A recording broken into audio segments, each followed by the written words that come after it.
Bismillahirrahmanirrahim. Assalamualaikum warahmatullahi wabarakatuh. Alhamdulillahirabbil alamin wassalatu wassalamu ala asyrafil anbiya'i wal mursalin wa ala alihi wa ashabihi ajmain. Rabbi shrah li sadri wa yassir li amri wahlul 'uqdatam min lisani yafqahu qawli. Bapak Ibu, teman-teman yang dimuliakan Allah Subhanahu wa taala, kami doakan semoga kita semua senantiasa dalam keadaan sehat walafiat. Allah beri kita rezeki yang penuh berkah melimpah ruah, dan kemudian semoga Allah kokohkan iman istiqomah kita sampai nanti kita semua kembali menghadap Allah Subhanahu wa taala. Yang sedang mencari jodoh, semoga Allah jumpakan dengan jodoh yang soleh lagi soleha. Amin ya rabbal alamin. Teman-teman, Bapak Ibu yang kami muliakan, tema kita dalam kesempatan nan mulia ini yaitu puasa sebagai perisai. Untuk membahas tentang tema ini, maka berangkat kita dari satu hadis Nabi Muhammad SAW, yang hadis itu dapat kita temukan dalam kitab Musnad Ahmad bin Hanbal, hadis nomor 14.727. Kita baca hadisnya. An Jabirin anin Nabi sallallahu alaihi wasallam qala, dari sahabat nan mulia Jabir radhiyallahu anhu, dari Nabi Muhammad sallallahu alaihi wasallam, qala, Nabi bersabda, innamas siyamu junnah, sesungguhnya puasa itu adalah perisai, yastajinnu bihal abdu minan nar, yang nanti akan membentengi seorang hamba dari siksa, dari panasnya api neraka. Inilah hadis yang menjadi landasan bagi kita untuk membahas tema puasa adalah perisai. Kata Nabi, puasa itu adalah perisai, puasa itu adalah benteng yang mana dengannya seorang hamba dapat membentengi dirinya dari siksa api neraka. Nah, sebenarnya teman-teman, puasa sebagai benteng, puasa sebagai perisai itu tak hanya nanti akan menjadi benteng bagi kita di akhirat, tapi sesungguhnya menjadi benteng juga bagi kita dalam kehidupan kita di dunia ini.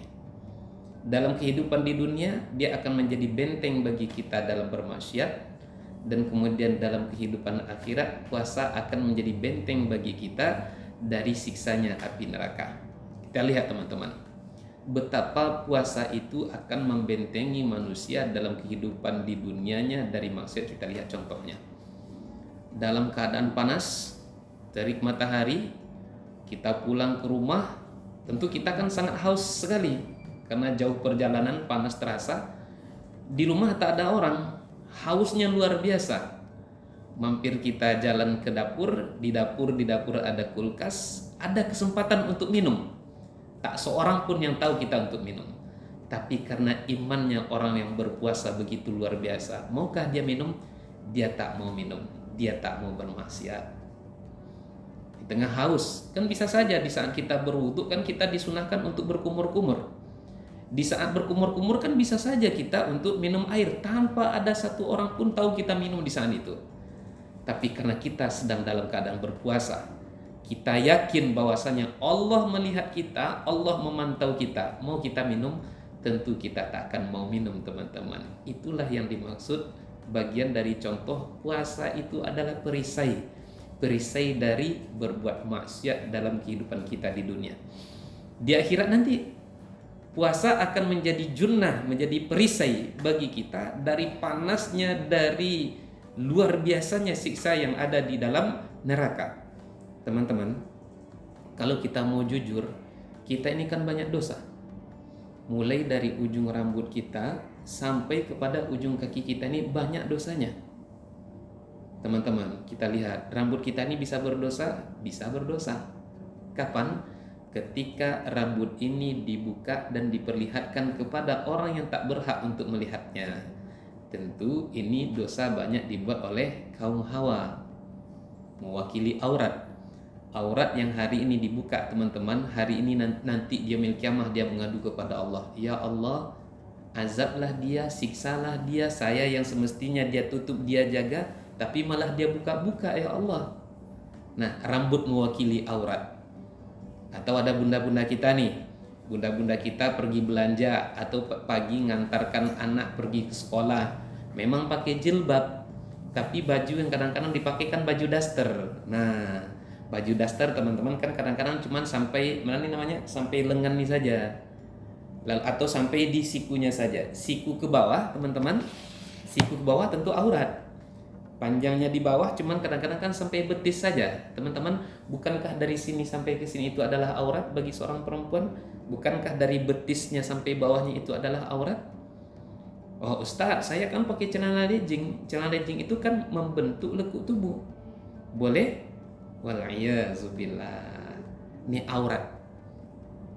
Lalu kemudian turun ke bawah. Alis ini kita bisa berdosa enggak nih? Bisa juga. Banyaknya siapa yang mengerjakannya? Kaum Hawa juga. Kapan? Ketika alis ini dipotong. Kan kita tahu satu hadis Nabi itu, la'anallahu washimat wal mustawshimat wal mutanamisat wal mutafallijatu lil husni wal muwayyiratu li khalqillah. Allah akan melaknat orang yang membuat tato dan orang yang minta dibuatkan tato dan orang yang mencukur alis. Teman-teman, mata kita ini sering melihat yang tak baik. Mulut kita pernah bergunjing, mencaci, memaki, sumpah serapah, berdusta. Hati kita pernah iri, pernah dengki. Tangan kita barangkali pernah menyentuh yang bukan mahram. Hadis Nabi tentu kita ingat, ditusuknya kepala seorang hamba dengan besi yang dipanaskan itu lebih baik baginya daripada bersentuhan dengan yang bukan mahram. Tangan kita berapa kali sudah memindahkan batas tanah kita dengan ada orang-orang yang ada di sekeliling kita. Bukankah kita ingat satu hadis Nabi yang mengatakan bahwasanya man akhadha minal ardi zira'an khusifa bihi yaumal qiyamati ila sab'i aradin. Siapa yang mengambil tanah saudaranya walau hanya sejengkal saja, kelak dia akan dipijak-pijak, dibenamkan sampai ke 7 lapis bumi.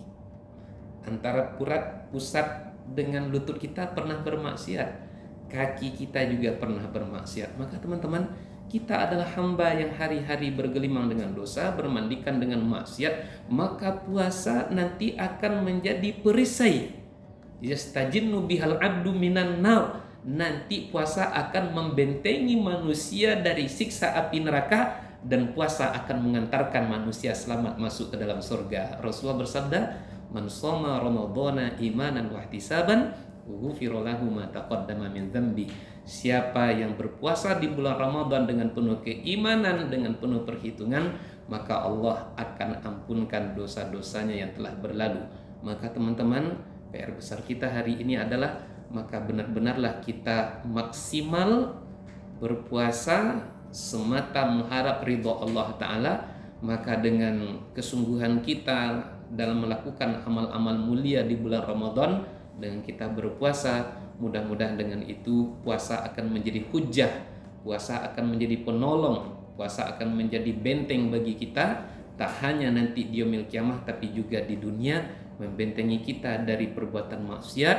Di akhirat puasa akan membentengi kita dari siksanya api neraka. Mudah-mudahan hal demikian Allah karuniakan kepada kita semua. Wabillahi taufiq wal hidayah. Mohon maaf atas segala kesalahan kekhilafan. Wassalamualaikum warahmatullahi wabarakatuh.